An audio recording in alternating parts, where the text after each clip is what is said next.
الحمدللہ رب العالمین الصلاۃ والسلام علی حبیبہ محمد وعلی آلہ وعطرتہ واہل بیتہ وازواجہ وذریاتہ واصحابہ وبارک وسلم۔ ناظرین محترم، السلام علیکم ورحمۃ اللہ وبرکاتہ۔ 1,24,000 کم و پیش انبیاء و پیغمبر و رسول آئے، تمام کو رب العالمین نے اعلیٰ ترین مرتبے، شان، مقام اور بلندیاں عطا فرمائیں، مگر جس محبوب سرور عالم صلی اللہ علیہ وآلہ وسلم کو رب العالمین نے سب سے آخر میں بھیجا، اس محبوب کو ایسی فضیلت دی، ایسا مرتبہ دیا، ایسا مقام دیا کہ کسی دوسری شخصیت کو یہ مقام اور یہ منصب نصیب نہیں ہوا، یعنی ختم نبوت۔ تمام انبیاء پر آقا علیہ الصلوۃ والسلام کو یہ فضیلت حاصل ہے کہ آپ آخری نبی ہیں۔ اس نازک ترین موضوع پر بات کرنے کے لیے آج میرے ساتھ سید اسد اللہ شاہ غالب آپ موجود ہیں۔ السلام علیکم ورحمۃ اللہ وبرکاتہ۔ وعلیکم السلام ورحمۃ اللہ وبرکاتہ۔ شاہ جی، بہت نازک موضوع ہے۔ دور حاضر کے اندر نئی جنریشن کے لیے، بوڑھے بابوں کے لیے، کمزور علم رکھنے والوں کے لیے، بہت جلد اپنے آپ کو بدل جانے والوں کے لیے یہ ایک بہت خاص موضوع ہے۔ عقیدہ ختم نبوت آخر کیا ہے؟ اعوذ باللہ من الشیطان الرجیم، بسم اللہ الرحمن الرحیم۔ مدنی بھائی، جس طرح مختلف عقائد ہیں، بحیثیت مسلمان ہمیں ان عقائد پر ایمان لانا ضروری ہے۔ عقیدہ توحید ہے، عقیدہ رسالت ہے، انبیاء پر ایمان لانا ہے، آسمانی کتب پر ایمان لانا ہے، آخرت پر ایمان لانا ہے۔ ان تمام عقائد کی جو جان ہے وہ عقیدہ رسالت ہے صلی اللہ علیہ وسلم۔ اور پھر عقیدہ رسالت کے مختلف گوشے ہیں۔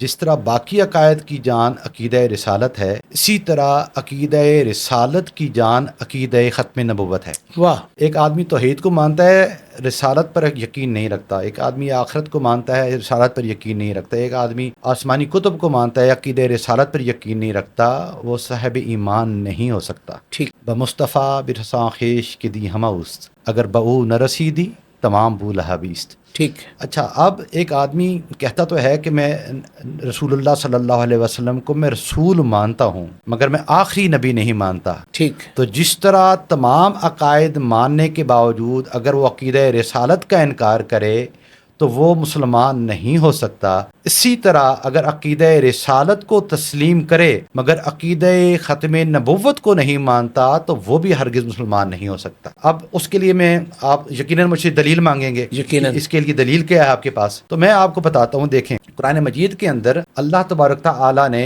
ہمیں ایمان لانے کے لیے کچھ آیات ہمارے سامنے رکھی ہیں بطور احکامات۔ سورہ زمر میں اللہ تعالیٰ فرماتا ہے وَلَقَدْ أُوحِيَ إِلَيْكَ وَإِلَى الَّذِينَ مِن قَبْلِكَ، اے حبیب بے شک آپ کی طرف اور ان کی طرف جو آپ سے پہلے ہیں وحی کی گئی، اس پر ایمان لاؤ۔ بما انزل الیک وما انزل من قبلک، اور جو نازل کیا اے حبیب آپ پر اور جو نازل کیا گیا آپ سے پہلے۔ الذی نزل علی رسولہ والکتاب الذی انزل من قبل، ایمان لاؤ اس کتاب پر جس کو اس اللہ نے نازل کیا اپنے رسول پر جو اس نے اتارا اس سے پہلے۔ ٹھیک ہو گیا۔ والمؤمنون یؤمنون بما انزل الیک وما انزل من قبلک آمنا باللہ وما انزل الینا وما انزل من قبل۔ یہ ساری جتنی میں نے آیتیں پڑھی ہیں، اللہ پاک نے فرمایا کہ میں نے جو آپ پر کتاب نازل کی ہے اس پر ایمان لانا ہے، اور ما قبل یعنی اس سے جو پہلے ہیں گزرے ان کتابوں پر ایمان لانا ہے۔ یہی عقیدہ ختم نبوت کی دلیل ہے کہ قرآن کے بعد کتاب نے آنا ہی نہیں تھا۔ اگر کوئی کتاب آتی، کوئی رسول آتا تو پھر ما قبل کا جہاں ذکر ہوا ہے ما بعد کا ذکر بھی ہوتا۔ اللہ اکبر! یعنی یہ دلیل ہے، یہ دلیل ہے، بالکل ما قبل کا ذکر ہوا ہے، ما بعد کا ذکر نہیں ہوا ہے، کہ یعنی رب العالمین نے پہلے ہی فیصلہ کر دیا، پہلے ہی فیصلہ کر دیا۔ یہ جو آیات میں نے آپ کے سامنے پڑھی ہیں، یہ 9 کی 9 آیات بنیادی طور پر عقیدہ ختم نبوت کے اوپر ایک بہت مضبوط دلیل ہے۔ بالکل ٹھیک ہے۔ اب آئیں صحیح، میں نے احادیث آپ کے سامنے مستند صحیح بخاری 6990 لم یبقى من النبوت الا المبشرات، نبوت میں صرف مبشرات باقی رہ گئی ہیں، باقی ہر چیز ختم ہو گیا ہے۔ ٹھیک ہے۔ ختمہ بالنبیون صحیح مسلم 1167، میرے ذریعے نبوت کو مکمل کیا گیا۔ ٹھیک ہے۔ انی آخر الانبیاء صحیح مسلم 3376، بے شک میں تمام انبیاء میں آخری نبی ہوں۔ انا خاتم النبیین صحیح مسلم 5961، یہ تو فخاتمت الانبیاء، میں آیا تو انبیاء کا سلسلہ ختم ہو گیا۔ صحیح مسلم 5963، انا العاقب والعاقب، میں عاقب ہوں، عاقب وہ ہوتا ہے جو سب سے آخر میں آئے، والعاقب، اور عاقب وہ ہوتا ہے الذی لیس بعدہ نبی، جس کے بعد اور کوئی نبی نہ آئے۔ اللہ یہ حضور نے فرمایا. صحیح مسلم 6105 لا نبوت آبادی، میرے بعد نبوت نہیں ہے. مسلم 6220 لیس آبادی نبی. جامع ترمذی 2840 انا خاتم النبیین لا نبی آبادی. سنن نبی داؤد 4252 انا آخر الانبیاء، میں آخری نبی ہوں 4077. بس ایک لمبی فہرست ہے. میں آخر میں اتنا ہی کہوں گا جو اقبال نے کہہ دیا تھا، پس خدا برما شریعت ختم کر، بر رسول ما رسالت ختم کر. کہ اللہ نے ہم پر شریعت ختم کر دی اور ہمارے رسول صلی اللہ علیہ وسلم پر رسالت ختم کر دی. شاہ جی یہ تو بنیادی طور پر قرآن اور حدیث سے آپ نے ایک سند دی، دلیل دی ختم نبوت کے حوالے سے، مگر اس کے باوجود بھی، یہ سارے دلائل ہونے کے باوجود پھر بھی دور رسالت مآب صلی اللہ علیہ وآلہ وسلم کے بالکل قریب سے ہی اس فتنے کا آغاز ہوتا ہے.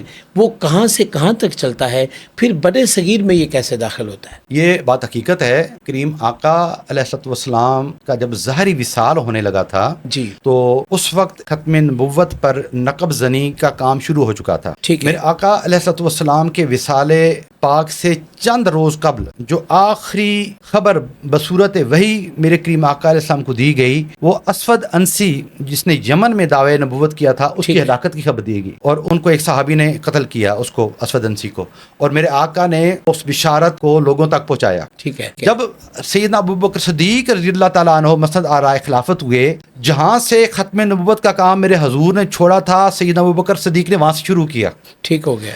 اور مسیلمہ بن کذاب اس وقت اس کا فتنہ ظاہر ہو چکا ہوا تھا، اور سیدنا ابوبکر صدیق نے سب سے پہلا کا جو کام کیا خلافت کے منصب پر بیٹھنے کے بعد، وہ ختم نبوت کا جھنڈا ہاتھ میں لے کر اس کے تحفظ کا کام کیا تھا. ٹھیک ہے. سیدنا اکرمہ رضی اللہ تعالیٰ عنہ کی قیادت میں پھر آخر میں حضرت خالد بن ولید نے اس کو لشکر کو سنبھالا. اچھا مزے کی بات کیا ہے، دیکھیں ختم نبوت کا سب سے بڑا جو دشمن تھا وہ ابو جہل تھا. صحیح ہے. ایسا ہی ہے. ایسے ہی تھا. جی ہاں. اچھا، اور اب جو ختم نبوت کی پاسبانی کا پہلا علم اور سپاسلار جس کو بنایا گیا وہ ابو جہل کا بیٹا تھا. اللہ، یہ خوبصورتی ہے اسلام کی. اللہ اکبر. اچھا، جو آپ نے سوال کیا پھر مسیلمہ بن کذاب کا جو فتنہ ہوا، آپ کو پتہ ہے کہ اہلیان مدینہ نے کہا تھا کہ ایسی جنگ ہم نہ پہلے کبھی دیکھی نہ ہم بعد میں دیکھیں گے. بالکل. بہت سے تقریباً 1200 شہادتیں ہوئیں صحابہ کرام کی. جی درست. اور اتنی شہادتیں پورے غزوات میں کبھی بھی نہیں ہوئی جتنی اس شہادت. وہاں پر ایک باغ تھا جس کو اس نے حدیقۃ الرحمن کا نام دیا ہوا تھا، اور وہاں پر اتنا خون بہا کہ لوگوں نے پھر اس کو حدیقۃ الاموات کا نام دیا. اللہ اکبر. اچھا، وہ ایک قلعہ تھا. ٹھیک ہے. قلعہ کے اندر اب مسیلمہ بن کذاب کے لوگ تھے اور مسلمان باہر پہنچ چکے تھے، لیکن وہ قلعہ اتنا بلند تھا کہ وہاں سے کسی انسان کا اندر داخل ہونا ممکن ہی نہیں تھا. جی صحیح ہے. اب دیکھیں حضرت برا بن مالک، لوگ داستان شجاعت سناتے ہیں، آپ یہ جب داستان سنیں گے تو لوگ سروں پر ہاتھ رکھ دیں گے. اندر کئی ہزار دشمن موجود ہیں. جی. باہر مسلمان ہیں. حضرت برا بن مالک کہتے ہیں مسلمانوں، اور کوئی راستہ اندر جانے کا نظر نہیں آ رہا. ہاں. آپ ایسا کریں کہ مجھے اٹھا کر قلعے کی دیوار کے اوپر پھینک دیں. ایک آدمی ہے، اندر ہزاروں دشمن ہیں، اور جب وہ قلعے کی دیوار کے اوپر چڑھے پھر نیچے اترے، اور نیچے دشمنوں کا ایک سمندر کھڑا ہوا ہے. ٹھیک ہے. ان سب سے برسرے پیکار ہوئے، ان سے لڑے، ان کا قتال کیا، اور ایک طرف ہزاروں بندے، ایک طرف برا بن مالک اکیلے، اور جا کر قلعے کا گیٹ کھول دیا. اللہ اکبر. اللہ اکبر. ایک بندے نے گیٹ کھولا، مسلمان اندر داخل ہوئے، اور پھر مسیلمہ بن کذاب کی جو فوج تھی اس کو انہوں نے قتل عام کیا اور اس کو شکست فاش دی. یہ ایک جذبہ تھا سر ختم نبوت کا، حضور کی ختم نبوت کے اوپر ایک پہرا دینے کا جذبہ شاہ جی تھا. جذبوں کے حوالے سے بھی بات کریں گے، لیکن میں یہ چاہتا ہوں کہ لوگوں کو یہ میسج معلوم ہو جائے کہ یہ چلتے چلتے ہمارے مطلب یہاں پہ بر صغیر پاک و ہند میں یہ کیسے داخل ہوا. دیکھیں مدنی بھائی، وہ اقبال نے کہا نا کہ ستیزہ کار رہا ہے ازل سے تا امروز، چراغ مصطفی سے شرار بولہبی. تو یہ تو جنگ شروع سے رہی ہے. صحیح ہے. اور ظاہر ہے کہ شیطان کا اپنا کام ہے، وہ اس نے کرنا ہی کرنا ہے. بر صغیر پاک و ہند ظاہر ہے کہ یہ کفرستان تھا. یہاں پر صوفیاء کی وجہ سے اور کچھ عرب تاجروں کی وجہ سے اسلام کی شمع روشن ہوئی. یہاں پر میرے کریم آقا علیہ السلام اپنے مبارک کرتے کے بٹن کھول کے اور واہ کر کے کہتے تھے کہ مجھے اس خطے سے خوشبو آتی ہے. اللہ اکبر. ہم وہ خوش نصیب خطہ ہے جہاں سے میرے آقا کو اپنی محبت کی خوشبو مدینے میں آتی تھی. اللہ اکبر. تو واقعی اس خطے نے حضور علیہ السلام سے محبت اور جنون کا ایک جو حق تھا وہ ادا کیا ہے، اس میں کوئی شک نہیں۔ بنیادی طور پر یہ جو فتنہ یہاں برصغیر میں آیا اور اس کا پہلا جو مدعی مرزا غلام احمد قادیانی بنا قادیان میں، یہ بھی تو شاکان رسول صلی اللہ علیہ وسلم کے لیے ایک امتحان کا اور ایک آزمائش تھی نا، کہ پتہ چلے کہ ہم خالی منہ کے زبانی عاشق ہیں یا عملی طور پر بھی کوئی کام کریں گے۔ صحیح ہے۔ لیکن یہ بات آپ یاد رکھیں کہ جہاں اس دین کو مٹانے کے لیے لوگ سازش تیار کریں گے، کسی کو کھڑا کریں گے، تو وہاں اللہ رب العزت بھی ہر مقام پر اپنے کسی بندے کو ان کے سامنے کھڑا کر دے گا۔ صحیح ہے، صحیح ہے۔ تو اگر اس وقت غلام احمد قادیانی نے دعوی نبوت کیا تو اس کے بطلان کے لیے، اس کو جھوٹا ثابت کرنے کے لیے اللہ تعالیٰ نے اسی سرزمین ہند سے بڑے لوگ اپنے بندے پیدا کر دیے، برگزیدہ بندے۔ یہ ایک وہ عقیدہ ہے جس پر تمام مسالک اس عقیدے پر اکٹھے ہیں، متفق ہیں، وہ خواہ بریلوی مکتبہ فکر ہو، دیوبندی مکتبہ فکر ہو، اہل حدیث مکتبہ فکر ہو، یا شیعہ ہمارے جو دوست ہیں وہ ہے۔ اچھا، اس پر کسی نے پیچھے قدم نہیں اٹھایا، بلکہ ہر مسلک کے لوگوں نے، علماء نے بڑھ چڑھ کر کام کیا۔ ٹھیک ہے، صحیح ہے۔ آپ دیکھیں تو سب سے پہلے جب تحریک ختم نبوت شروع ہوئی، عبدالحامد بدایونی رحمۃ اللہ تعالی علیہ وہ پیش تھے، ان کے ساتھ مولانا احتشام الحق تھانوی دیوبندی مکتبہ فکر کے بہت بڑے عالم تھے، جید عالم تھے، وہ پیش تھے۔ ان کے ساتھ اہل حدیث مکتبہ فکر کے مولانا محمد یوسف، وہ بالکل فرنٹ لائن پہ تھے اور انہوں نے بہت بڑا ورک کیا اس وقت۔ اسی طرح اہل تشیع حضرات کا ایک بہت بڑا نام مولانا مفتی جعفر حسین صاحب، ٹھیک ہے، انہوں نے بہت بڑا کام کیا۔ یہ وہ لوگ تھے جنہوں نے تحریک ختم نبوت کو لے کے اس کی سربراہی کی، اس کو لے کر آگے چلے۔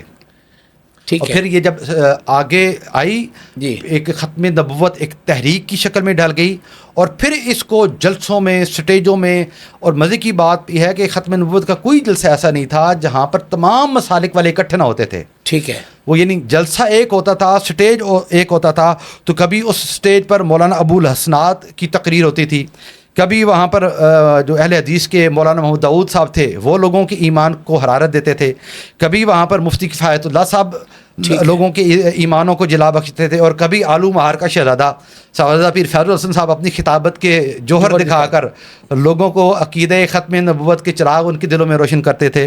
تو شہرش کشمیری بہت بڑا نام، مسلک دیوبند کے وہ تھے، ترجمان تھے، اور انہوں نے اپنے اشعار کے ذریعے اور اپنی خطابت کے ذریعے ختم نبوت کے مسئلہ کو جس طرح ہائی لائٹ کیا، تو یہ تمام مکاتب فکر نے اس چیز کو ہائی لائٹ کیا۔ بالکل ٹھیک۔ شاہ جی، پاکستان میں دیکھیں، جیسے آپ جن بزرگوں ہستیوں کا آپ نے نام لیا، جن علماء کرام مشائخ کا آپ نے نام لیا، پاکستان میں باقاعدہ طور پر قادیانیت کے ساتھ کوئی رد قادیانیت کے لیے کوئی پروگرامز ہوئے، بڑی بڑی کانفرنسز، جو اس آنے والی جنریشن کو بتایا جائے کہ کون کون لوگ اس کے اندر اس میں شامل رہے، اور کب وہ کانفرنسز ہوئی؟ یعنی قانون پاس ہونے کے بعد بہت سارے موقع ایسے آئے جہاں پہ قادیانیوں نے سر اٹھائے۔ دیکھیں، یہ جب 73 میں حضرت مولانا شاہ احمد نورانی رحمۃ اللہ تعالیٰ علیہ، مولانا عبدالستار نیازی رحمۃ اللہ تعالیٰ علیہ، اور مولانا مفتی محمود صاحب اہل دیوبند کے ایک اچھے عالم تھے، ان سب نے مل کر، اور باقی علماء نے مل کر، جن کے نام میرے ذہن میں اس وقت نہیں ہے، تمام نے مل کر پارلیمنٹ کے اندر اس ایشو کو اٹھایا، قانون پاس کر دیا، قانون پاس کیا، وہ کافر ڈکلیئر ہو گئے۔ مگر یہ بات ہے کہ وہ اس کے بعد خاموش نہیں بیٹھے قادیانی، ٹھیک ہے، ان کی جو سرپرستی تھی وہ بڑے لوگوں نے کی، بڑے ممالک نے کی، وہ ان کی سرپرستی میں آ گئے، ان کے آغوش میں چلے گئے، اور وہ شرارتوں کا سلسلہ گاہے بگائے وہ چلتا رہا۔ اور وہ اہل ایمان کے، اصل میں پھر وہی بات کروں گا کہ اہل ایمان کے جو عقیدہ کہہ لیں، ذوق کہہ لیں، ان کے ایمان کا جو لیول ہے اس کو چیک کرتے رہے، ٹھیک ہے، اور بار بار ان کو ایک ہی ہے کہ یہ کب اس محبت رسول کا جو چراغ ہے ان کے دلوں میں وہ ذرا ٹمٹمائے، وہ کم روشنی کم ہو، اور پھر ہم اپنا جو ہے کام وہ اپنا پورا کریں۔ وہ اقبال کو آپ نے پڑھا ہوگا نا، کہ وہ اقبال نے کہا کہ یہ ابلیس کی مجلس شورا ہوئی، تو جو اس کے چیلے تھے تو وہ آ کر اپنا کارنامے اس کو بتاتے رہے، تو وہ جو بڑا ابلیس تھا اس نے کہا کہ میں آپ کو بتاؤں کہ اگر اس قوم کو، اس امت مسلمہ کا اگر تم نے نیچا دکھانا ہے، اس کو پست کرنا ہے، تو یہ چھوٹے چھوٹے کاموں سے یہ قوم دبنے والی نہیں ہے۔ اس قوم کو اگر دبانا ہے تو ابلیس اب ان کو کیا مشورہ دیتا ہے؟ ابلیس کہتا ہے کہ فکر عرب کو دے کے فرنگی تخیلات، اسلام کو حجاز و یمن سے نکال دو، یہ فاقہ کش جو موت سے ڈرتا نہیں ذرا، روح محمد ان کے بدن سے نکال دو۔ یہ فتنہ قادیانیت بیسکلی ہمارے جسموں سے، ہماری روحوں سے اس محبت رسول صلی اللہ علیہ وسلم کو نکالنے کا ایک طریقہ ہے، یا ایک ذریعہ ہے، یا ایک انہوں نے یہ سلسلہ شروع کیا ہے۔ جہاں تک بات کی نا کانفرنس کی، دیکھیں ہمیں تو وہ پہلی والی جو تحریک ختم نبوت تھی بھٹو سے پہلے، وہ تو ہمیں یاد نہیں، لیکن ہم نے جب شعور کی آنکھ دیکھی تو ہمارے علماء نے، ہمارے مشائخ نے اس پر کبھی پیچھے بیک فٹ پر نہیں گئے۔ آپ کسی بھی مسلک سے، اپنے مسلک کی کسی عالم سے لاکھ خلاف کریں، مگر اس بات پر کوئی بندہ کسی کے حوالے سے یہ نہیں کہہ سکتا کہ عقیدہ ختم نبوت کی بات آئی تو بندہ پیچھے ہٹ گیا۔ مجھے یاد ہے میں اس وقت کالج کے زمانے میں تھا، جب مینار پاکستان میں ڈاکٹر طاہر القادری صاحب نے، جب وہ مرزا طاہر نے مباہلے کا چیلنج دیا، اچھا ایسا ہوا ہے؟ جی کوئی جی ایسا بالکل، جی جی میرے یادداشت میں ہے، میں اس وقت کالج میں پڑھتا تھا۔ مرزا طاہر یعنی وہ قادیانی اس وقت بھی مضبوط جی مضبوط تھے نا، انہوں نے اصل میں وہ جیسے میں نے آپ کو کہا نا وہ تھوڑا ٹیسٹ کرتے ہیں، تو اس وقت جو مرزا طاہر تھا اس نے چیلنج کیا تھا مباہلے کا، ٹھیک ہے، کہ ہم مباہلہ کر لیتے ہیں، مینار پاکستان پر آ جاتے ہیں، مباہلہ کرتے ہیں تو جو جیت جائے گا وہ حق پر ہوگا۔ تو پھر اس وقت ڈاکٹر طاہر القادری صاحب نے اس کے مباہلے کا چیلنج قبول کیا، ٹھیک ہے، انہوں نے کہا کہ ٹھیک ہے فلاں تاریخ کو میں بھی مینار پاکستان پر آؤں گا، تم بھی آ جاؤ، ہم دونوں ایک دوسرے کے لیے بدعا کریں گے، فجر کی اذان تک میں حضور علیہ السلام کی گنبد خضرا کے صدقے میں یہ دعویٰ کرتا ہوں کہ تو آ جا مینار پاکستان پر، فجر سے پہلے پہلے تو مر جائے گا۔ ٹھیک ہو گیا۔ جھوٹا جھوٹا ہوتا ہے، جھوٹوں کے دعوے ایسے ہوتے ہیں۔ مجھے یاد ہے اس وقت پیر کرم شاہ رحمۃ اللہ تعالیٰ علیہ جیسی ہستیاں، قدوۃ الاولیاء حضرت سیدنا طاہر اللہ الدین رحمۃ اللہ تعالیٰ علیہ، آپ وہاں پر موجود تھے، صاحب افتخار حسن زیدی صاحب جو فیصلہ آباد کے تھے، ان کا خطاب میرا خیال ہے وہ جو اس وقت انہوں نے مینار پاکستان پہ کیا تھا، وہ ان کی زندگی کا یو کین سے کہ one of the best clip اللہ اکبر اس شہنشاہ خطابت کا۔ اور انہوں نے ایک، میں نے بعد میں سنا یہ یوٹیوب پر، یعنی ایک عجیب رکت اور ایک کیفیت پورے مجمع میں داخل کر دی۔ تو یہ ہمارے مشائخ اور علماء مینار پاکستان پر بیٹھے بیٹھے انتظار کرتے رہ لگے، وہ جھوٹا نہیں آیا۔ اللہ ناظرین محترم، ان کا جملہ یہ تھا کہ انہوں نے اپنی جیب سے 50 روپے نکالے، انہوں نے کہا کہ اگر اس کے اوپر یہ قائد اعظم کی تصویر ہے تو یہ اصلی ہے۔ ہاں یہ انہوں نے ایک بہت اہم ترین ریفرنس دیا، اس پہ بڑی یادگار مجھے یاد آیا۔ ابھی میں نے جو ایک طبیعت میں ہی اللہ اکبر کہا تو مجھے فوراً یاد آیا شاہ صاحب جس ہستی کا ذکر کر رہے ہیں، شاہ جی وسعت قلبی کا مظاہرہ کرتے ہوئے، جیسے آپ نے بالکل ایمان کے ساتھ بتایا کہ یہ سلسلہ کسی ایک مسلک کا نہیں، یہ تمام عقائد کے لوگوں کا ہے، مگر اس عقیدے کے اندر ایک شخصیت جس کے خلاف اس دور کے اندر پھر شرارت کی گئی، اسے کہا گیا کہ وہ شخصیت بھاگ گئی تھی، یعنی حضرت پیر میر علی شاہ صاحب رحمۃ اللہ علیہ کے بارے میں اس طرح کی بات کی گئی، اور پھر وہ شخص کہنے والا کہتا ہے کہ میں نے یہ خبر خود قادیانیوں سے جا کے لی ہے۔ اس کے بارے میں بھائی دیکھیں، جو انسان فاسق ہو، کسی فسق میں مبتلا ہو، تو اس کی گواہی عدالت میں قبول نہیں ہوتی۔ ٹھیک ہے، یہ کیسا اسلامی اسکالر ہے کہ کافروں کی تائید کر رہا ہے، جی ان کی شہادت کو قبول کر رہا ہے جو دائرہ ایمان میں ہی شامل نہیں ہے، ان کی گواہی وہ مسلم اسکالر صاحب جو آج کل کے ہیں وہ قبول کر رہے ہیں، اور جو اللہ کا ولی تھا حضرت پیر میر علی شاہ رحمۃ اللہ تعالیٰ علیہ، ان کی گواہی اس کے نزدیک معتبر نہیں ہے اور قادیانیوں کی معتبر ہے۔ میں تو یہی کہوں گا سارے کچھ ہم سے کہا ہوتا، کچھ ہم سے سنا ہوتا، مطلب کہ اس کے لیول کو آپ دیکھ لیں۔ بالکل بالکل ٹھیک ہے، بندے کے لیول کیا ہے۔ بہت خوبصورت جواب شاہ صاحب، بہت خوبصورت جواب، بہت ہی میں سمجھتا ہوں مدلل اشارہ ہے یہ کہ اس کے علم کا جائزہ لیا جائے تو وہ کس اوقات اور کس حیثیت میں ہے جو کسی کافر کی بات کو دلیل کے طور پر پیش کر رہا ہے۔ بہت خوبصورت جواب شاہ جی، کیا کمال کر دیا شاہ جی۔ اسی طرح ایک بہت اہم سوال ہے، یہ اسلامی عقائد رکھنے کے باوجود قادیانیوں کو ہم مسلمان کیوں نہیں مانتے؟ وہ نماز بھی پڑھتے ہیں، اذکار بھی کرتے ہیں، قرآن بھی پڑھتے ہیں، تہجد بھی پڑھتے ہیں، پردہ بھی کرتے ہیں بلکہ ان کی عورتیں، اس حوالے سے ضرور بتایا جائے۔ آپ نے اچھا سوال کیا ہے، میں نے کچھ اشارہ اپنی گفتگو کی شروع میں کر دیا تھا کہ نماز، روزہ، حج، زکوٰۃ یہ تو اعمال میں سے ہے نا۔ قرآن مجید میں جہاں بھی ذکر آیا ہے نا، یا ایھا الذین آمنوا وعملوا الصالحات، ایک ہے ایمان اور ایک ہے عمل صالح۔ آمنوا وعملوا الصالحات، اس کے درمیان دیکھیں واو ہے جس کو ہم عربی میں کہتے ہیں واو عاطفہ۔ ٹھیک ہے، اس واو عاطفہ کو واو مغایرت بھی کہا جاتا ہے، یعنی جب ما قبل اور ما بعد کے درمیان جب تفریق اور تمیز پیدا کرنی ہو، غیریت پیدا کرنی ہو تو واو لگایا جاتا ہے. جب واو آ جاتا ہے تو پتہ چلتا ہے کہ ما بعد کوئی اور چیز ہے اور ما قبل کوئی اور چیز ہے. ما قبل کوئی اور حیثیت اور کیفیت تھی، ما بعد کوئی اور حیثیت اور کیفیت ہے. تو دو چیزیں ہیں، ایمان کے بعد واو ہے اور پھر عمل صالح ہے. پتہ یہ چلا ایمان کوئی اور چیز ہے اور عمل صالح کوئی اور چیز ہے. کیا خوبصورت جواب ہے، بالکل ٹھیک. ہاں، اعمال صالح دیکھیں، اعمال کا دار و مدار ایمان پر ہے، ایمان کا دار و مدار اعمال پر نہیں ہے. کیا بات ہے، اگر ایمان مضبوط ہے تو آپ کے اعمال مقبول ہیں. کیا بات ہے، ایمان ٹھیک نہیں ہے تو اعمال مردود ہیں. کیا بات ہے، سبحان اللہ. تو شاہ جی نے اتنا فیصلہ کن جواب دے دیا کہ میں سمجھتا ہوں بھائی کوئی گنجائش باقی نہیں ہے. خیال رکھنا، اس حوالے سے نئی نسل کو کہہ رہا ہوں. شاہ جی، پاکستان میں قادیانیوں کو شہری حقوق، اس حوالے سے آپ کیا کہتے ہیں؟ دیکھیں، جب پارلیمنٹ میں ان کو کافر ڈکلیئر کیا گیا، ٹھیک ہے، تو اس کے بعد ہم تو پہلے ہی سمجھتے ہیں کہ وہ مسلمان نہیں ہیں. ٹھیک ہے، آئینی طور پر وہ اقلیت ڈکلیئر ہو گئے. ٹھیک ہے، وہ اکثریت میں نہیں ہیں، وہ اقلیت میں چلے گئے. ٹھیک ہے، اقلیت میں جب چلے گئے ہیں تو آئین پاکستان میں اقلیتوں کے حقوق موجود ہیں. وہ اپنے پروسیس سے طے چل رہے ہیں. ٹھیک ہے نا. دیکھیں نا، ہندو بھی یہاں پر رہتے ہیں. کبھی کسی ہندو نے یہ تو نہیں کہا کہ ہمیں پاکستان میں حقوق نہیں ملے، کسی کو مندر میں جانے سے کسی نے روکا ہو. ہمارے لاہور میں دیکھیں کتنے چرچ ہیں یہاں پہ. کبھی کسی نے کہا ہو کہ کسی نے کسی کو روکا ہے؟ نہیں روکا. مسئلہ یہ ہے، اور ان کو جو حقوق ہیں وہ بھی مل رہے ہیں. مسئلہ یہ ہے مدنی صاحب کہ جب پارلیمنٹ نے، پاکستان کے آئین نے قادیانیوں کو غیر مسلم ڈکلیئر کر دیا ہے تو then they will be considered as a minority. ٹھیک ہے. اب میں آپ کو ایک بات بتاؤں کہ ایک آدمی کو سزائے موت ہو گئی، سپریم کورٹ نے اس کو سزائے موت دے دی. ٹھیک ہے.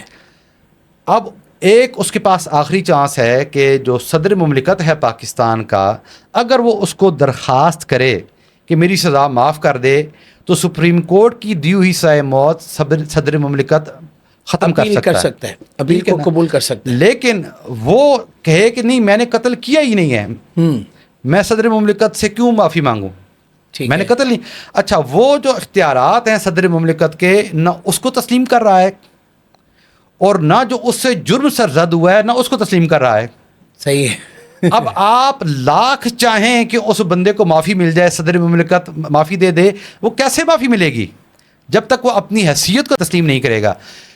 قادیانی پہلے اپنی اقلیتی حیثیت تسلیم کرے نا، وہ تسلیم ہی نہیں کر رہے تو ان کو حقوق کیسے دیں گے ہم؟ بالکل ٹھیک ہے، بالکل ٹھیک ہے. اس کے بعد شاہ جی، دستور قائم ہو جانے کے باوجود قادیانی دستور پاکستان پر عمل کیوں نہیں کر رہے؟ اس میں ہمارے جو ادارے ہیں نا ملک کے، جنہوں نے قانون پر عمل کروانا ہے، سراسر ان کی نالائکی ہے، ان کی کوتاہی ہے. اور کچھ ان اداروں میں بیٹھے ہوئے قادیانیوں کے اپنے لوگ اور ان کے ہمدرد جو بیچ میں رکاوٹ کھڑی کر دیتے ہیں. اس کے علاوہ بندی صاحب اور کوئی بات نہیں ہے. ٹھیک ہے شاہ جی، شارٹ کوشچن ہے، قادیانیوں کی اشیاء کی خرید و فروخت. ساتھ والا میرا پڑوسی میرا دشمن ہے نا جی، میرے ماں باپ کو گالیاں دیتا ہے جی، آپ مجھے بتائیں اس کے گھر سے حلوہ آ جائے میں کھاؤں گا؟ واہ، ٹھیک بات ہے، ٹھیک ہے، کیا خوبصورت بات. غیرت ہی نہیں مانتی کہ ایک بندہ جو میرے نبی کو نبی نہ مانے، جو میرے نبی کی توہین کرنے والے کو اپنا نبی مانے، اور ہم اس کی فیکٹری کی بنائی ہوئی، چھوڑیں اس چیز کو، وہ حلال ہیں. یہ غیرت کا تقاضا ہے. غیرت تسلیم ہی نہیں کرتی ایسی چیز کو کہ جو قادیانیوں کی بنی ہوئی ہوں وہ میں اپنے گھر میں استعمال کروں. شاہ جی، ایک بہت اہم سوال ہے. سوال یہ ہے کہ نبوت کا دعوے دار اگر توبہ کر لے، اس کے بارے میں کیا حکم ہے؟ اللہ اکبر. بندی صاحب، ویسے واقعی یہ ایسا سوال ہے کہ نہ میں نے آج تک یہ سوال سنا اور نہ آج تک میرے ذہن میں یہ بات نہیں آئی. باقی ایک بہت ہی ایک نئے انداز میں اور ایک نئی سوچ میں آپ نے یہ سوال پوچھا، اور واقعی یہ بڑا منفرد سوال ہے. یہ میں مانوں گا اور آپ کو داد بھی دوں گا کہ آپ نے بڑا کمال کا سوال کیا ہے. جی شکریہ شاہ جی، لیکن میں چاہوں گا کہ یہ پبلک کو بھی یہ چیز نہیں، واقعی بہت شاندار سوال ہے، بہت شاندار، بڑا منفرد آپ نے یہ سوال کیا ہے. اچھا، اس میں آپ کو اتنا بتاؤں گا کہ بعض اعمال حسنہ ایسے ہوتے ہیں، بعض نیکیاں ایسی ہوتی ہیں کہ وہ کرد انسان جب آتا ہے نا اس طرف، تو وہ پھر اتنی صفائی ہو جاتی ہے ان نیکیوں کے بعد کہ وہ پھر قلب صاف ہو جاتا ہے نا، ٹھیک تو ہے، پھر وہ گناہ کی طرف انسان کی رغبت ہی ختم ہو جاتی ہے، توفیق ہی نہیں رہتی ہے گناہ کی طرف جائے۔ جیسے ایک واقعہ ہے سیرت ابن ہشام کے اندر میں نے پڑھا کہ ایک آدمی رسول اللہ صلی اللہ علیہ وسلم کے پاس آیا ایمان لانے کے لیے، اس نے کہا یا رسول اللہ میرے گناہ بڑے ہیں، تو آپ نے کہا کوئی بات نہیں، اسلام میں آنے کے بعد گناہ ختم ہو جاتے ہیں۔ وہ آیا، اسلام قبول کیا، تو اسلام قبول کرنے کے بعد ظہر کی نماز میرے آقا کے پیچھے پڑی، کہنے لگا کہ یا رسول اللہ ایک بات ہے میرے ذہن کے اندر، میں تو بہت گناہ گار تھا، بڑے الٹے الٹے کام کرتا تھا، تو یہ نہ ہو کہ میں اسلام لانے کے بعد دار ایمان میں داخل ہونے کے بعد پھر ان گناہوں کی طرف پلٹ جاؤں۔ تو میرے آقا کریم علیہ السلام نے فرمایا کہ اچھا یہ بتاؤ کہ تم ایمان خلوص کے ساتھ قبول کیا تو نے؟ کہنے کہا یا رسول اللہ بالکل خلوص کے ساتھ اسلام قبول کیا۔ اگلی بات سنیے گا، اور اس کے اندر ایک اور میسج ہے۔ لوگ مجھ سے آپ سے سوال کرتے ہیں کہ ہم نماز پڑھتے ہیں، برائی سے نہیں رکتی نماز، ان الصلاۃ تنہی عن الفحشاء والمنکر، تو میرے آقا نے فرمایا اچھا جو تو نے میرے پیچھے نماز پڑھی، جی یہ نماز میری محبت کے ساتھ پڑھی؟ تو کہنے لگا یا رسول اللہ ایمان بھی خلوص کے ساتھ قبول کیا، پیچھے نماز پڑھی، اس میں آپ کی محبت بھی شامل تھی۔ تو میرے آقا نے فرمایا جا، اگر تیرے ایمان میں خلوص ہے اور نماز میں محبت ہے میری، تو پھر آج کے بعد رب تجھے گناہ کی توفیق ہی نہیں دے گا۔ اللہ اللہ، ٹھیک ہے نا؟ تو بالکل اسی طرح یہ جو آپ نے سوال کیا بڑا منفرد سوال ہے، میں یہی کہوں گا کہ اسی طرح جب کوئی بندہ خدا رہتا تو بندہ خدا ہی ہے، لیکن وہ بندہ نہیں رہتا جو اقبال نے کہا ہے، ٹھیک ہے، تو لیکن وہ جب بندہ دعوی نبوت کر دیتا ہے تو بنیادی طور پر وہ لعنت کے اس سٹیج کو کراس کر لیتا ہے اور اللہ کے غضب کے اس دائرہ میں چلا جاتا ہے کہ جہاں پر پھر رجوع کرنا مشکل ہو جاتا ہے۔ اللہ اکبر۔ پھر جب بندہ دعوی نبوت کر دیتا ہے، ویسے میں نے جتنی بھی تاریخ پڑھی ہے نا، ویسے اس میں بھی شان مصطفیٰ ہے جی صلی اللہ علیہ جی وسلم۔ جی جی جی، یعنی محبوب کی تو نے اس مقام پہ حملہ کیوں کیا ہے؟ حملہ کیوں کیا ہے؟ تو آپ ایک ہسٹری اٹھا کر دیکھ لیں کہ اسود انسی سے لے کے مسلمہ کذاب سے لے کے یہ غلام احمد قادیانی تک، کوئی مختار سقفی کو اس میں آپ شامل کر لیں، جی کسی ایک بندے نے جس نے دعوی نبوت کیا ہو پھر وہ دوبارہ توبہ کی طرف لوٹ کر گیا ہو،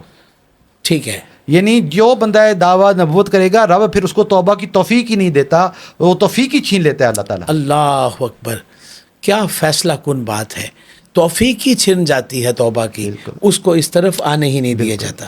شاہ جی ایک تھوڑا مختلف سوال ہے، یہ جو غلام احمد مرزا غلام احمد قادیانی ہے، اس کو قرآن مجید کی ایک آیت کے ساتھ جوڑا جاتا ہے، اس حوالے سے ضرور بات کریں کہ اس میں کیا حقیقت ہے؟ جو قادیانی لوگ ہیں وہ سورہ صف کی ایک آیت ہے قرآن مجید میں، جی، جس میں سیدنا عیسیٰ ابن مریم ان کا تذکرہ ہے، وَإِذْ قَالَ عِيسَىٰ ابْنُ مَرْيَمَ يَا بَنِي إِسْرَائِيلَ إِنِّي رَسُولُ اللَّهِ إِلَيْكُمْ مُصَدِّقًا لِمَا بَيْنَ يَدَيَّ مِنَ التَّوْرَاةِ وَمُبَشِّرًا بِرَسُولٍ يَأْتِي مِن بَعْدِي اسْمُهُ احمد۔ یہ سننے آپ اسمہ احمد کو اس کے ساتھ جوڑا جاتا ہے۔ اچھا یہ سنیے گا، اور بڑے مزے کی بات آج آپ کو بتاتا ہوں۔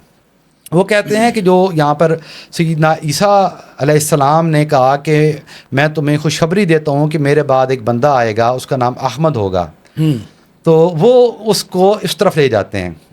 اچھا اب مدنی صاحب ذرا اس آیت کی طرف توجہ فرمائیے گا۔ اللہ تبارک تعالیٰ نے فرمایا ہے کہ عیسیٰ علیہ السلام نے دو باتیں کی ہیں یہاں پر۔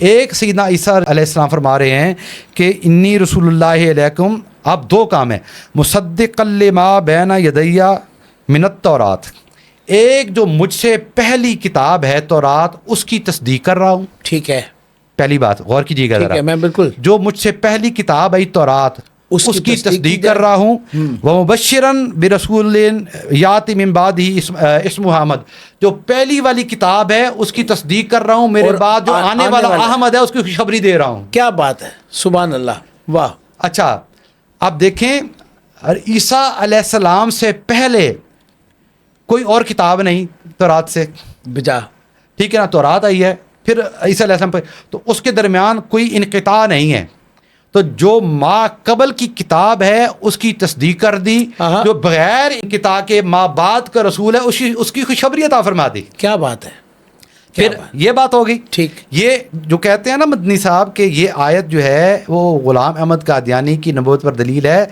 اب جو میں نے آپ کے سامنے دلیل بنا کے رکھی ہے، میں کہتا ہوں یہی آیت قرآنی ختم نبوت پر سب سے بڑی دلیل ہے، یعنی ان کے جھوٹا ہونے کے لیے یہ آیت ہی کافی ہے۔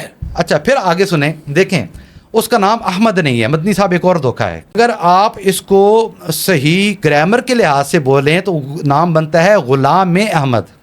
ٹھیک ہے. مضاف مضاف الیہ ہے. جیسے ہم کہتے ہیں کہ کتاب زیدن، زید کی کتاب. غلام احمد، احمد کا غلام، نام اس کا احمد نہیں ہے. ٹھیک ہے. یہ مضاف اور مضاف الیہ بن کر مرکب اضافی بن رہے ہیں. ٹھیک ہے. مرکب اضافی کی 7 قسمیں. ٹھیک ہے. اور اچھا 7 قسموں میں سے اگر آپ اس کو 2 قسموں میں سے جامری لے جائیں، مرکب تملیکی بنائیں گے تو پھر یہ ہوگا کہ یہ جو احمد ہے یہ غلام ہے، نوکر ہے. غلام ہے یہ بندہ جو ہے، یہ جو بندہ ہے یہ غلام ہے، نوکر ہے. کس کا؟ احمد کا. احمد کا. ٹھیک ہے. یہ بھی رد. احمد مالک ہے. ٹھیک ہے. یہ نوکر ہے. یہ مملوک ہے. ٹھک ہے. احمد مالک ہے اور یہ مملوک ہے. بہت خوبصورت. اور اگر اس کو مرکب توضیحی سمجھیں تو پھر یہ ہوئے گا کہ یہ جو نام ہے غلام احمد مرکب اضافی توضیحی بن کر یہ وضاحت کر رہا ہے کہ یہ جو بندہ ہے اس چیز کی وضاحت ہے کہ یہ اور اس کی کوئی حیثیت ہی نہیں ہے. اس کی حیثیت یہ ہے کہ یہ احمد کے قدموں کی خاک ہے. یعنی کہ یہ ساری دلیلیں اس کے حق میں جو تھیں وہ آج نیگیٹو جاتی ہیں. بالکل غلط ہیں، بالکل غلط جاتی ہیں. بالکل. یہ غلام احمد یہ مرکب اضافی بن رہا ہے. شاہ جی دور حاضر کے اندر ایک وہ روم ہے جسے کورٹ روم کہا جاتا ہے. ایک کالا کوٹ پہن کے بندہ بیٹھا ہے، وہ سائن کر رہا ہے کسی خاص بات پہ، اور وہ بات ہمیں تڑپا رہی ہے، ہمیں کاٹ رہی ہے، ہمیں مار رہی ہے اور ہمیں جگا رہی ہے کہ مسلمانوں اٹھو. ایک بہت بڑا کیس جو اس وقت سپریم کورٹ میں ہے مبارک احمد قادیانی کے حوالے سے. تفسیر صغیر دردناک، ایک دفعہ پھر تلوار ننگی کر کے اس کے اوپر زہر لگا کر ایمانوں کو کاٹنے کے لیے تیاری کی گئی ہے. اس پہ کیا کہیں گے؟ میرے شہزاد بدنی بھائی، میں آپ کو بخدا حقیقت بتاتا ہوں کہ فیصلوں سے اختلاف بھی ہوتا ہے، فیصلوں سے اتفاق بھی ہوتا ہے. ٹھیک ہے. بعض اوقات فیصلے ہماری منشا و مرضی کے نہیں آتے تو ہمیں وہ اچھے نہیں لگتے. ٹھیک ہے. میں کبھی ذہن کے کسی گوشے میں بھی یہ بات میرے اندر داخل نہیں ہوئی کہ مملکت خداداد پاکستان کے ٹاپ کے جو ججز ہیں وہ اتنا کمزور فیصلہ دیں گے. اچھا. ہاں، اتنا کمزور فیصلہ میں نے سپریم کورٹ کے ان ججز سے یہ توقع کبھی بھی نہیں رکھی تھی. دیکھیں، اگر آپ نے ان کا فیصلہ پڑھا نا تو انہوں نے ایک فیصلے میں اس چیز کو ڈیفائن کیا ہے کہ ہم یہ مانتے ہیں کہ یہ مائنارٹیز ہیں، اور اس بندے نے جو تفسیر صغیر لکھی ہے اس کو انفرادی طور پر اور چار دیواری کے اندر بیٹھ کر وہ سب کچھ کرنے کا حق حاصل ہے. جو آپ نے شروع میں بات کی قادیانیوں کے حقوق، اقلیتوں کے حقوق، جی، اس کی بنا پر انہوں نے یہ فیصلہ اس کے حق میں دیا. لیکن اگر میں سپریم کورٹ کے اس فیصلے کی اس بات سے اتفاق بھی کر لوں، اول تو مجھے اتفاق نہیں ہے، ٹھیک ہے، لیکن اگر میں اس سے اتفاق بھی کر لوں تو بھی یہ فیصلہ امر واقعہ سے بالکل مختلف ہے. میں اب جو باتیں آپ کو بتانے لگا ہوں یہ آن دا ریکارڈ ہیں. ٹھیک ہے. دیکھیں، یہ جو تفسیر صغیر ہے اس کے حوالے سے جو رپورٹس آنا شروع ہوئی ہیں کہ یہ پبلش ہو کے دنیا کے مختلف ممالک میں جا رہا ہے، جنوبی افریقہ میں، ڈنمارک میں، جاپان میں، انگلینڈ میں اور دیگر ممالک میں اردو، انگلش اور کچھ وہاں کی مقامی زبانوں میں یہ پبلش ہو کے جا رہا ہے. یہ 2013 سے رپورٹیں آنی شروع ہو گئیں. ٹھیک ہے. پھر میرا خیال اس ہے کا کوئی پروف موجود ہے؟ جی بالکل، ہر چیز کا پروف موجود ہے. ٹھیک ہے. اچھا، پھر 2019 میں باقاعدہ اس پر پٹیشنز دائر شروع ہوئیں اور 2021 میں باقاعدہ اس کے خلاف FIR کچھ وکلاء کے بہت اس میں ان کی خدمات ہیں، یہ باقاعدہ کیس داخل ہوا. ٹھیک ہے. اچھا، اب میں آپ کو بتاؤں کہ یہ جو انہوں نے فیصلہ دیا ہے کہ یہ جو چار دیواری کے اندر کا حق ہے، ٹھیک ہے، یہ ہائی کورٹ لاہور کے اندر ایک فیصلہ دیا گیا تھا. اسی تفسیر صغیر کے حوالے سے ایک پٹیشن دائر کی گئی. پٹیشن بندی صاحب یہ داخل کی گئی کہ یہ تفسیر صغیر کے نسخے پرنٹ کروا کے ضلع چنیوٹ کے اندر، صرف ربوے میں نہیں جی پورے ضلع چنیوٹ کے اندر، اور کچھ شواہد ہیں کہ فیصل آباد کے اندر یہ قادیانیوں کی ٹیمیں جاتی تھیں، گلیوں میں آواز لگاتی تھیں کہ پرانا قرآن پاک کا نسخہ ہمیں دے دیں اور نیا قرآن پاک کا نسخہ ہم سے لے لیں۔ بولے ہمارے پنچھی پاکستان کے مسلمان کیا کرتے تھے، وہ پرانا نسخہ دے دیتے تھے کہ ہمیں نیا قرآن پاک کا نسخہ مل رہا ہے، تو وہ جو نیا نسخہ ہوتا تھا نا، وہ کیا تھا؟ وہ یہی تفسیر صغیر تھی۔ اللہ اکبر۔ ہمارے قابل احترام سپریم کورٹ کے چیف جسٹس صاحب اور دیگر جو ججز ہیں، میں بصد احترام ان سے کہوں گا کہ آپ کا یہ جو فیصلہ ہے کہ 4 دیواری کے اندر ہمیں اجازت دیتے ہیں، یہ تو گلی گلی محلے محلے اعلان کر کے اس نسخے کو بانٹ رہے تھے۔ اور یہ میں اپنی سے بات نہیں کر رہا، میں بات کر رہا ہوں کہ لاہور ہائی کورٹ کا فیصلہ ہے کہ اس عمل کو روکا جائے۔ ٹھیک ہے، آپ کیسے انکار کریں گے اس بات کو؟ لاہور ہائی کورٹ کا فیصلہ کہ اس عمل کو روکا جائے کہ گلی گلی محلے محلے جا کر یہ تفسیر صغیر والے جو قرآن پرنٹ کر کے دے رہے ہیں، اور آپ کہہ رہے ہیں جیسے کہ جی جناب یہ 4 دیواری کے اندر بیٹھ کر تبلیغ کر رہے ہیں۔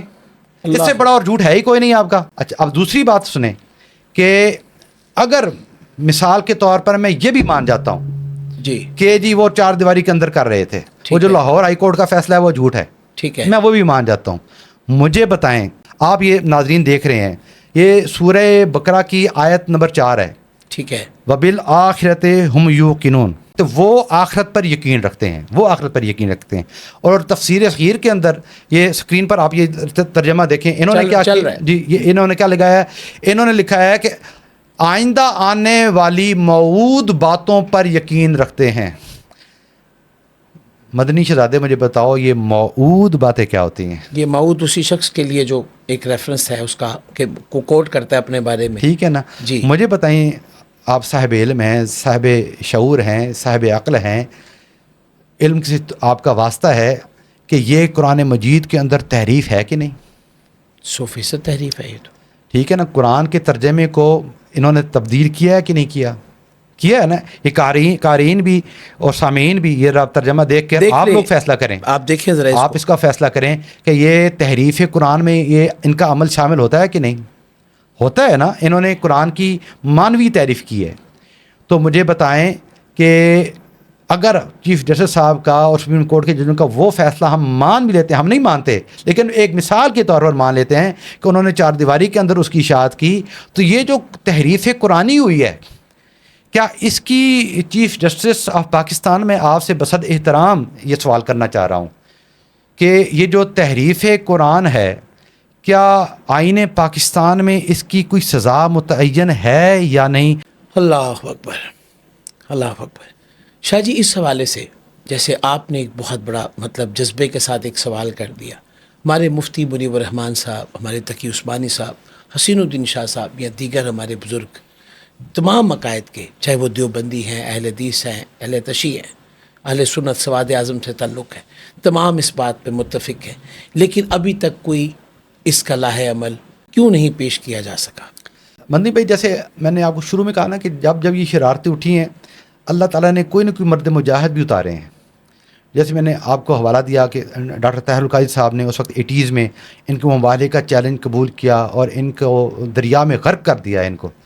اچھا، پھر ایک عرصہ خاموشی کا گزرتا ہے، پھر اس کے بعد یہ فتنہ کھڑا ہوتا ہے، اور اللہ پاک نے بابا جی امیر المجاہدین رحمۃ اللہ تعالیٰ علیہ، ٹھیک ہے، ان کی شکل میں ایک شخصیت پیدا کر دی، جی، اور یہ کوئی مانے یا نہ مانے، بابا جی نے ختم نبوت پر جس طرح پہرا دیا، اور ایک ایک غریب امیر چھوٹے بڑے پڑھے لکھے ناخواندہ ہر بندے کے ذہن تک جس طرح انہوں نے ختم نبوت کے عقیدے کا پیغام پہنچایا، وہ ایک شاندار عمل تھا جو میرے خیال ہے کئی صدیوں تک ان کا اثر رہے گا۔ اب یہ سمجھتے تھے کہ اب بابا جی کو ہم نے راستے سے ہٹا دیا ہے تو اب یہ امت جو یتیم ہو جائے گی اور ہم پھر اپنی مرضی کے کام کریں گے۔ یہ امت یتیم ہونے والی نہیں ہے، اس امت کے اوپر گنبد خضرا کا سایہ ہے۔ اللہ اکبر۔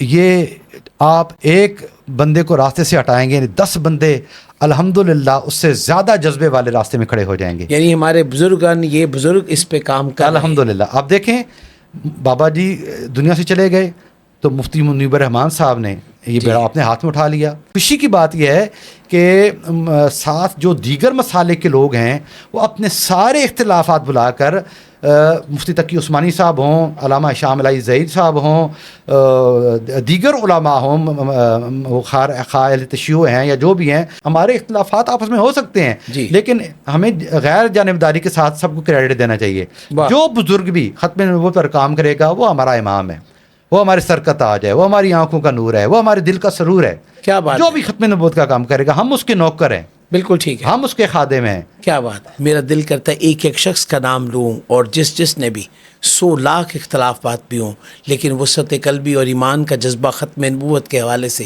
یکجان ہونا چاہیے، ایک ہونا چاہیے۔